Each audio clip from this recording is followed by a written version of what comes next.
lucu ketika orang bagi-bagi dari hasil korupsi dan nggak punya malu di situ. Iya. Terus rakyatnya cuma dikasih makan siang seolah-olah gratis. Oke. Padahal gratisnya dari uang pajak.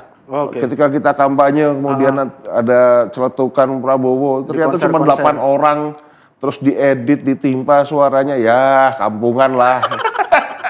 Dan akhirnya orang terbuka. Siapa sesungguhnya yang gila kekuasaan dan orang yang menghormati orang tuanya, menghormati leluhurnya. Halo dulur, gue Ahsan. Halo dulur, gue Ahsan. Selamat datang lagi di Think Tank. Kali ini gue ngobrol sama Bang Abe alias Bang Abraham. Atau yang alias yang mana Bang sebenarnya? Yang aliasnya Abe. Abe ya. Ya. Nama lebih Abraham, cuman orang lebih kenal Bang Abe dari, ya itu nama kita dari kecil soalnya. Oh, nama dari kecil ya? Bang Abe ini atau Bung? Kita enaknya manggilnya. Bung aja lah. Bung aja lah ya. Ya. Biar egaliter kayak Bung. Nah, betul.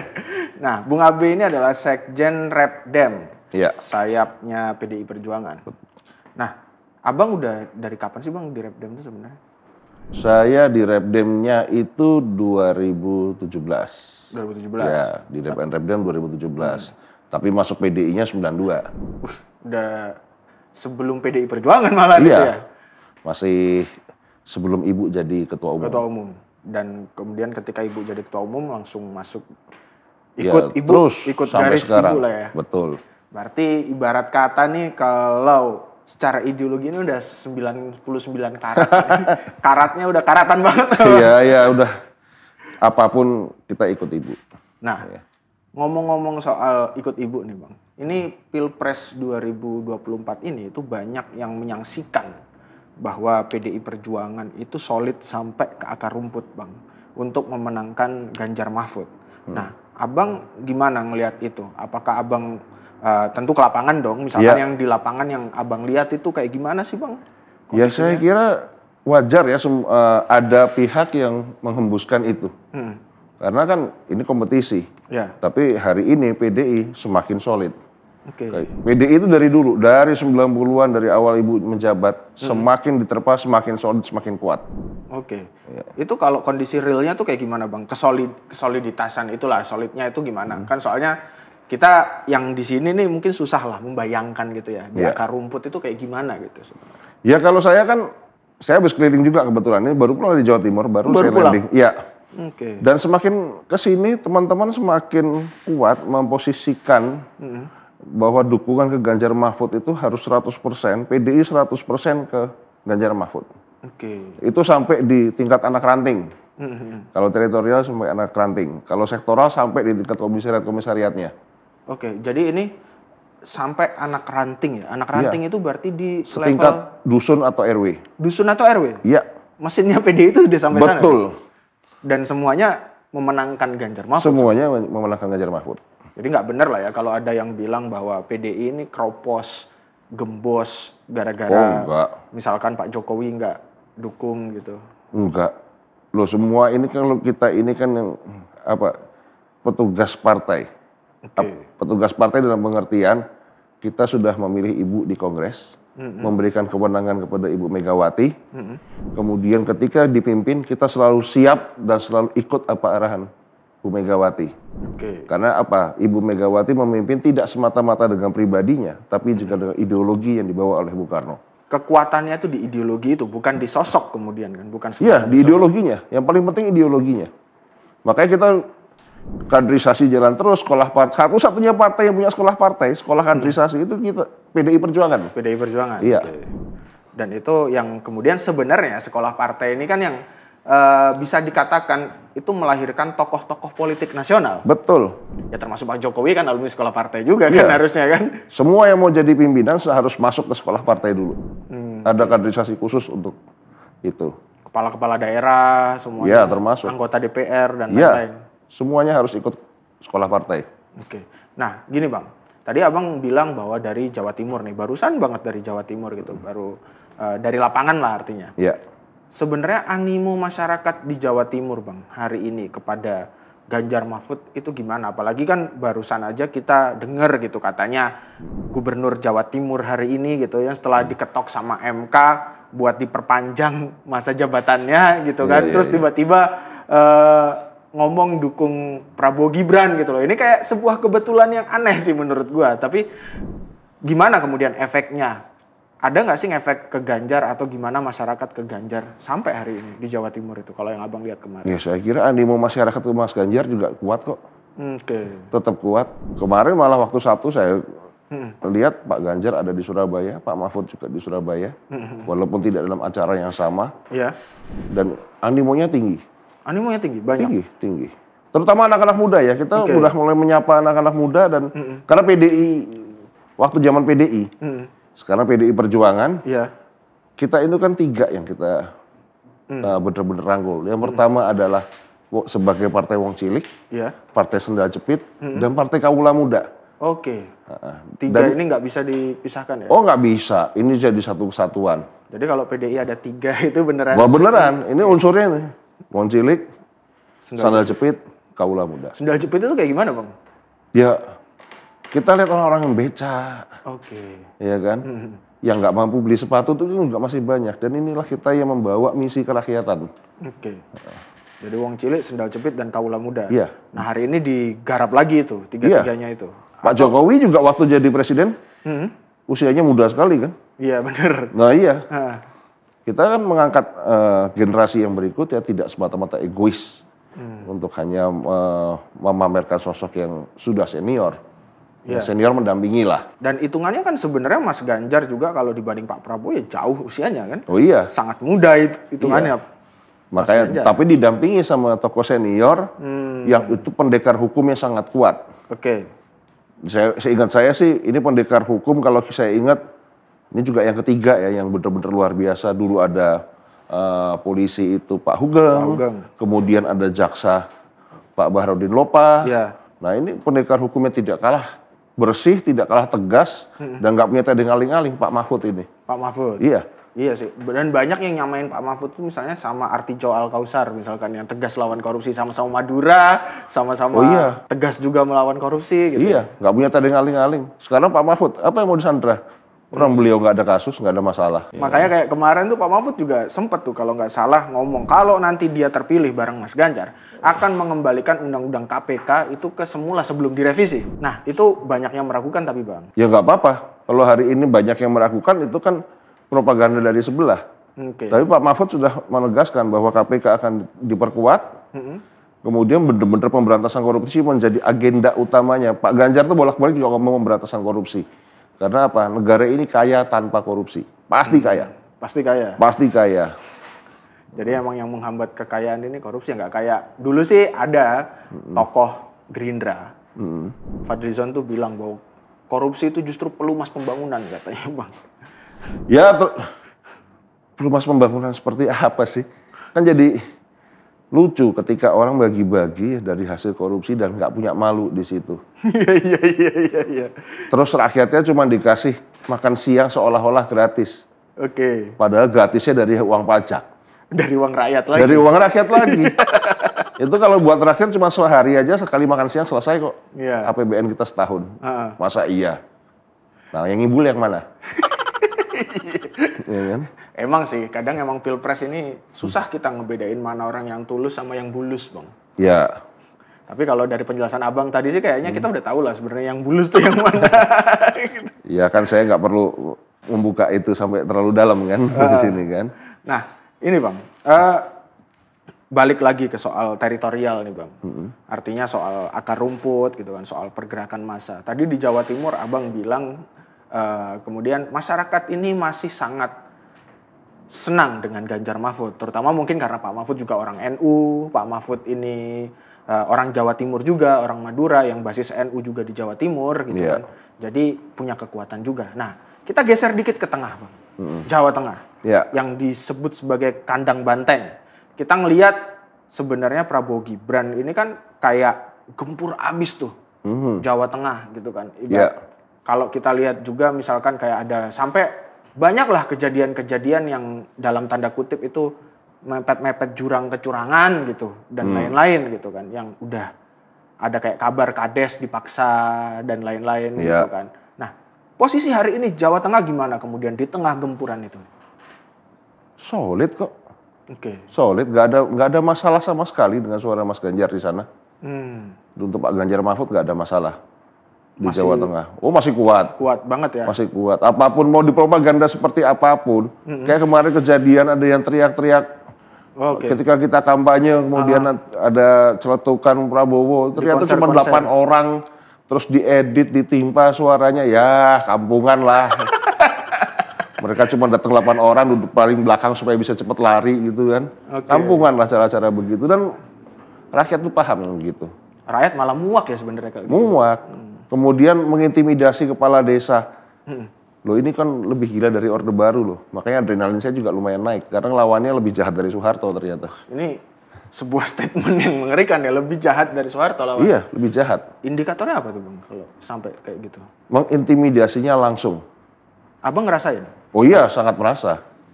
Dan saya sangat hati-hati jangan sampai nanti kotak suara itu dihitung di seperti zaman Orde Baru. Dihitung gimana tuh kalau di zaman Orde Baru Bang? Ketahuan kok siapa yang milih waktu itu kan. Waktu itu kan masih parpol ya. Iya. Masih OPP istilahnya ketika itu. Kalau sekarang sampai dihitung dan kemudian diintimidasi ada apa-apa ya saya kira TPN Ganjar Mahfud juga siap mengadvokasi itu. Oke. Nah, berarti Jawa Tengah bisa dikatakan hari ini dalam posisi aman. Aman. Aman lah. Untuk menang banget gitu. Oh iya. Nggak menang tipis. Tegas. Ini kandang banteng. Ya kan. Jawa Tengah bener-bener kandang banteng. Oke. Ini berarti kalau Abang bisa melihat itu dan mungkin ini pasti dari lapangan dong. Pasti pengamatan lapangan. Ini kan kayak berarti strateginya 02 khususnya di Jawa Tengah ini kayak nggak mempan sama sekali dong. Ya itu kan seremoni. Oke. Apa hubungannya seremoni dengan pilihan hati orang? Orang memilih kan dengan hati, apalagi orang Jawa. Orang Jawa itu milihnya pakai hati. Kenapa mereka masih fanatik dengan bahkan Bung Karno? Karena mereka punya hati yang tahu siapa yang berjuang untuk bangsa ini. Siapa yang memperjuangkan nasibnya. Dan Pak Ganjar selama 10 tahun di Jawa Tengah itu sudah terbukti memperjuangkan masyarakat Jawa Tengah. Betul. Pak Ganjar kerja beneran kok selama 10 tahun. Ayo mau lucu-lucuan apa? Mau angkat kasusnya? Kan enak udah dijawab Pak Ganjar semua kan. Bahkan tanggung jawab nasional pun diambil alih sama Pak Ganjar. Sebagai komitmennya menjalankan undang-undang sebagai kepanjangan tangan pemerintah pusat. Betul. Betul. Disitulah gubernur. Rakyat juga respect. Karena apa? Karena punya tanggung jawab. Bukan orang yang lari tanggung jawab. Bukan orang yang habis punya kasus anak buahnya masuk penjara, dianya lari keluar. Beda kan? Beda. Nah. Iya kayak kemarin tuh ada tuh di medsos gitu kan ada pendukung 02 gitu kan ngomong apa di medsos terus jadi rame. Iya. Sama Pak Prabowo-nya malah enggak itu bukan nggak diakuin sebagai pendukung gitu loh. Ya begitulah kita kan pemimpin itu kan bertanggung jawab atas apapun yang dilakukan oleh anak buahnya. Kalau ngomong di militer, ya kan penculikan 98, penculik yang masuk penjara, yang nyuruh lari. Ya kan? Sangat berbeda dengan seorang perwira menengah dari Angkatan Laut saya lihat kemarin, ya kan. Silakan hukum saya, penjarakan saya, tanggungkan semua hukuman ke anak buah saya ke saya, bebaskan semua anak buah saya. Nah itulah kesatria sejati. Itu korsa namanya. Itu bukan korsa aja, tanggung jawab. Ya kan? Tanggung jawab sebagai pimpinan. Nah itu baru, padahal perwira menengah ini. Yang lari itu kan bintang 3. Pati ya, perwira tinggi ya. Nah kita melihat sosok tanggung jawab itu seperti itu. Dan rakyat juga tahu siapa yang punya tanggung jawab. Terus kemudian ini kan makin dekat nih Bang, soal ke 14 Februari. Artinya ada kemungkinan juga di Jawa Tengah ini bakalan jadi satu palagan yang daerah yang medan tempur yang akan semakin seru. Apalagi nih barusan ada berita gitu bahwa TKN Prabowo itu akan fokus kampanye terbuka itu di Jawa Tengah. Nah ini gimana kemudian kalau Abang sebagai kader PDI Perjuangan yang ke lapangan menanggapi rencana mereka itu Bang? Oh silahkan saja. Mereka mau kanvasing mau apa kan yang menentukan kan rakyat memilih. Lah rakyat Jawa Tengah kan udah jelas lah. Jelas yang kerja siapa buat mereka. Pak Ganjar 10 tahun jadi gubernur. Dan semua apa yang tanggung jawabkan ke Pak Ganjar berhasil. Korupsi diberantas. Oke. Ya kan? Dapat penghargaan dari KPK. Semua dibangun. Memang tidak bisa selesai dalam 10 tahun. Ya. Tetapi sebagai tanggung jawab beliau sudah disumpah jabatan, dilaksanakan semua. Karena 10 tahun itu dimanfaatkan dengan benar lah ya. Iya, apalagi waktu COVID. Program Jogo Tonggo itu jelas sekali. Jaga tetangga sendiri, itulah gotong royong. Ya kan? Gotong royong antar tetangga. Kan tidak semuanya harus bisa termonitor oleh instrumen pemerintah. Ya. Nah, jaga tetangga ini, Jogo Tonggo ini kan lebih kuat. Jadi memposisikan pemerintah sebagai fasilitator, dan itulah yang dilakukan oleh Pak Ganjar.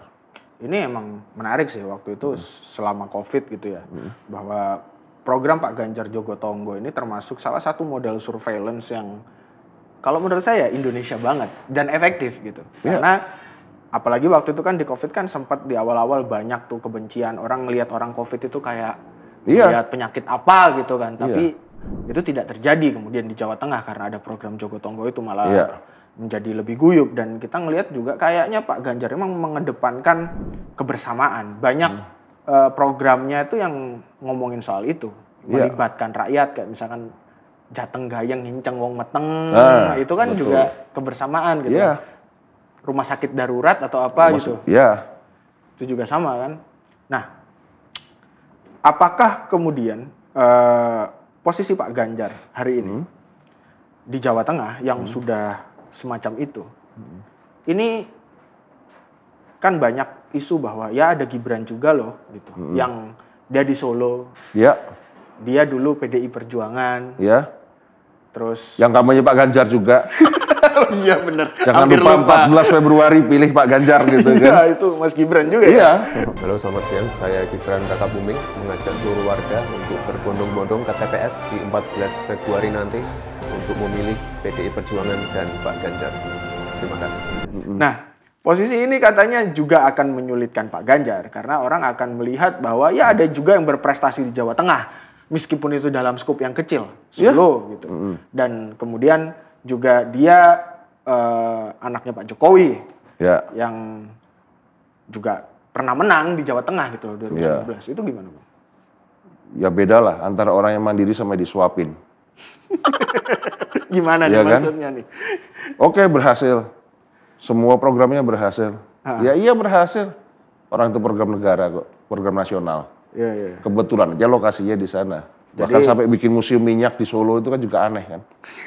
Apa urgensinya gitu ya? Iya loh, apa urusannya bikin museum minyak itu di Blora kalau mau Jawa Tengah gitu kan, di Cepu sana itu udah jelas kan ada blok Cepu, minyak gitu kan. Jelas. Yang bikin di Solo gitu kan aneh gitu kan. Nah, dan Pak Ganjar secara birokrasi itu juga sudah pernah menggaungkan tentang pangkas kerumitan birokrasi. Misalnya kamu nggak soal anak-anak sekolah, ketahuan masih ada pungutan, tegas. Karena udah program dari pusat. Yang kedua tanggung jawab sebagai gubernur. Ya kalau sudah ada anggarannya jangan dipalakin lagi nih anak-anak ini. Ya kan. Kedua rumah sakit, BPJS-nya masih rumit bla bla bla bla, orangnya udah hampir mati, udah sekarat. Harus masuk sekarang ya masukin dulu, pakai KTP-nya dulu sambil diurus. Ya kan? Karena apa? Nyawa itu lebih penting dari. Di Jawa Tengah mungkin oke lah, kemudian Jogja gimana Bang? Kita geser lagi nih soal ngomongin peta suara di bawah. Abang ikut kanvasing juga nggak di Jogja? Wah, Jogja ya kuat banget malah. Ya gimana tuh Bang kekuatannya kalau bisa digambarkan sebenarnya? Saya kira ke Jogja malah kita bisa menang 70%. Oh iya? Oh iya. Faktornya apa tuh Bang kalau boleh tahu? Faktornya ya saya terima kasih Ade Armando melakukan fitnah kepada Sultan itu. Kepada Sultan. Dan akhirnya orang terbuka. Siapa sesungguhnya yang gila kekuasaan dan orang yang menghormati orang tuanya, menghormati leluhurnya. Orang Jawa ini jangan diperlakukan inilah. Kan ada istilahnya mikul dhuwur mendem jeru. Mendem jeru, ya. Nah itu kan kalau orang-orang luar nggak paham ya kayak begitu. Mas Ganjar sangat paham. Sangat paham. Dan itu yang bikin kemudian orang-orang Jogja itu lebih simpati kepada Mas Ganjar. Iya, karena selain orangnya wise, Pak Ganjar dan Pak Mahfud dua-duanya alumni Jogja. Iya. Pak Mahfud juga masih mengajar di kampus di Jogja. Ya, jadi kurang apa kalau untuk masyarakat Jogja? Iya, Pak Ganjar ini bahkan mungkin bisa disebut half blood Jogja kali ya, Oh iya. separuh darah Jogja kali ya. Iya. Karena banyak hidupnya tuh dihabiskan di Jogja gitu. Dan Pak Ganjar nggak lupa dia kosnya dulu waktu kerja di mana. Pak Ganjar juga nggak lupa kalau dulu dia juga penumpangnya Kobutri. Iya kan? Kobutri itu bis zaman dulu lah. Kalau anak muda sekarang mungkin taunya Gojek. Iya. Kalau dulu andalannya salah satunya Kobutri. Itu bis antar kota gitu atau? Bukan bis kota, bis kota. bis dalam kota. Bis dalam kota. Yang operasinya tuh kalau pangkal depannya antara UGM sama Panti Rapih. Udah nggak ada ya? Apa masih ada di Jogja? Kalau sekarang udah Trans Jogja, sudah namanya dibenahi. udah jadi Trans Jogja. Jadi Trans Jogja, sudah dibenahi oleh Sultan karena kan memang semua kepala daerah membenahi angkutan di tempatnya masing-masing. Jawa Tengah, Jogja membenahi pola angkutannya kan. Iya tuh, soal angkutan itu menarik. Jawa Tengah itu punya Trans Jateng. Iya. Sempat waktu itu rame di Twitter gitu kan. Iya. Ketika ada yang ngupload soal Trans Jateng, ini warga-warga Jawa Barat iri katanya. Kenapa selama ini ya Ridwan Kamil nggak bangun Trans Jabar? Ternyata nggak ada yang kayak gitu. Ya bisa dicontoh lah gitu aja kan, bisa dicontoh. Mungkin kan ada koreksi di gubernur selanjutnya. Di masa gubernur selanjutnya, kita kan belum tahu siapa yang akan jadi gubernur selanjutnya. Ya, atau Pak Ganjar nanti misalkan jadi presiden bisa bikin yang itu di banyak. Oh Artinya iya. meminta kepada para gubernur untuk membuat hal yang serupa gitu kan. Iya, bis-bis komuter ini kan. Jadi rakyat juga mudah dengan tarif murah, mobilitas bisa tercover khususnya di kantongnya pelajar mahasiswa ini. Kita ke Jawa bagian barat. Kita ngomongin Jawa dulu nih Bang. Kayaknya waktunya memang Jawa. Kita ngomongin soal canvassing Jawa gitu. Dan ya lagi-lagi Jawa adalah kunci kalau misalkan ngomongin soal basis suara gitu. Iya, iya. DPT terbesar. DPT terbesar Iya. gitu kan. Dan semua capres tiga-tiganya hari ini memang banyak berebut di situ meskipun tidak melupakan daerah lain. Pak Ganjar bahkan memulai kampanye kita tahu dari timur. Iya. Dari paling timur gitu kan Iya. Pak. Mahfud dari paling barat, Iya. Sabang dan Merauke ini sudah dirangkai. Tapi Indonesia tidak hanya Jawa. Nah Indonesia tidak hanya Jawa. Kita kan kalau bicara taktis baru, ini kemudian soal suara aja gitu, soal DPT kan. Ya, tapi kan Pak Ganjar tetap memperhatikan setiap beliau kampanye di televisi itu, setiap debat kan selalu mengatakan saya ke sini, saya ke Papua, ke NTT, kemanapun. Dan apa yang dipasang oleh Pak Ganjar? Telinganya. Untuk mendengar masalah masyarakat ya. Iya, bukan sok tahu ya. Tapi kan berdasarkan basis data yang paling valid adalah apa yang dikatakan oleh masyarakat. Oke, nah kita ke Jabar Bang. Di Jabar ini dalam 2 pilpres terakhir, calon yang diusung PDI Perjuangan dalam hal ini Pak Jokowi selalu kalah Iya, oleh Pak Prabowo. iya. Ini menjadi wilayah yang sangat besar lah tantangannya bagi Pak Ganjar kemudian yang menjadi calon presiden selanjutnya dari PDI Perjuangan. Apalagi ini belakangan ada isu, bukan isu lagi, ada itu bahwa salah satu tokoh lah saya nyebutnya PDI Perjuangan yang dapilnya di Jawa Barat, Bang Ara gitu, Bang Ara Sirait gitu kan, itu keluar dari PDI Perjuangan yang sebelumnya sempat aktif mengkampanyekan Ganjar Mahfud di Jawa Barat. Nah kalau menurut Abang ada nggak sih efeknya kemudian itu untuk pergerakan kader-kader partai atau relawan dari mana-mana yang untuk memenangkan Ganjar Mahfud di Jawa Barat? PDI itu teruji ya. Siapapun yang keluar kemudian nggak ada efeknya. Dari dulu. Dari dulu. Nah, paling nggak 25 tahun terakhir siapapun yang keluar ya silakan aja. Tapi gini, khusus untuk Bang Ara. Bang Ara, saya salut dengan Bang Ara, benar-benar luar biasa. Bang Ara dengan gentle datang, kemudian mengembalikan KTA PDI Perjuangan dan berpamitan dengan baik-baik. Itu luar biasa. Bang Ara sama sekali tidak mencontoh para curut-curut. Saya bilangnya udah curut-curut, yang sampai hari ini nggak berani datang ke partai kembalikan karena sendiri punya pilihan lain. Saya salut Bang Ara. Terima kasih Bang Ara. Ini benar-benar keluar dengan terhormat. Keluar dengan terhormat. Iya, keluar dengan terhormat. Tapi perkawanan kita tetap jalan karena apa? Saya bilang Bang Ara terhormat, berani melakukan hal itu. Nah, balik ke soal Jawa Barat canvassing, itu berarti akan tetap berjalan dong. Oh ya jalan. Ada optimisme nggak untuk yang hari ini? Karena mungkin sosoknya berbeda ya. Mungkin waktu itu kayak Pak Ganjar sendiri bilang gitu bahwa Pak Jokowi relatif tidak diterima. Ini kan karena isu-isu yang disebarkan juga oleh Pak Prabowo waktu itu 2014. Misalkan obor rakyat yang nyebut apa namanya Jokowi PKI. Spesialis fitnah. Yang itu akhirnya bikin mandek lah suara Pak Jokowi di Jawa Barat. Ini kan sosoknya udah berbeda Pak Ganjar. Ada peluang nggak sih sebenarnya Pak Ganjar itu akan bisa mendobrak suara di Jawa Barat? Tetap ada peluang. Sangat. Tetap ada peluang. Karena saya kira juga rakyat Jawa Barat masih banyak yang sangat rasional, mengharapkan kehidupan yang lebih baik, mengharapkan penegakan hukum, dan satu-satunya harapan penegakan hukum hari ini adalah di Pak Mahfud. Saya kira semuanya masih ada peluang. Oke. Ya kan? Kan ini kan masalah bagaimana berpikir rasional nggak pilihan saya. Apa sih yang saya harapkan? Terutama KTP Sakti misalnya. Nggak usah kebanyakan kartu, satu kartu kita udah bisa melakukan semuanya. Satu keluarga miskin, satu sarjana. Ya, setiap keluarga miskin harus ada sarjana. Artinya apa? Memang benar-benar pendidikan. Karena itu memang harapan setiap orang miskin buat sekolah kan. Hari ini kadang-kadang masih banyak yang kemudian kita nggak sanggup. Tapi Pak Ganjar bukan hanya semata-mata beasiswa kampus, tapi biaya hidupnya selama jadi mahasiswa. Akan ditanggung nanti oleh negara. Karena itu memang tanggung jawab negara. Sesuai Undang-Undang Dasar. Sesuai konstitusi, betul. Nah, terakhir Bang, kita ngomongin udah 3 provinsi besar dengan DPT paling besar yang katanya ini di last minute juga akan menjadi kunci. Apakah nanti beneran 1 putaran atau 2 putaran, siapapun yang bisa memenangkan suara ya konteksnya. Kalau hati pasti harus seluruh masyarakat Indonesia. Gitu kan. Dalam konteks suara itu di 3 provinsi besar ini, terakhir dengan segala upaya jungkir balik dari lawan, yang mungkin logistiknya lebih besar dari Pak Ganjar, Abang masih yakin nggak bahwa Pak Ganjar nanti akan, mungkin kalau 2 putaran akan lolos ke putaran kedua, atau kalau 1 putaran akan menang 1 putaran? Yakin. Justru Pak Ganjar? Yakin. Dan suaranya akan maksimal di 3 provinsi besar? Yakin. Karena semua mesin bekerja hari ini. Kalau PDI Perjuangan sudah perintahnya Ibu Megawati, jangan main-main lah. Kalau ini.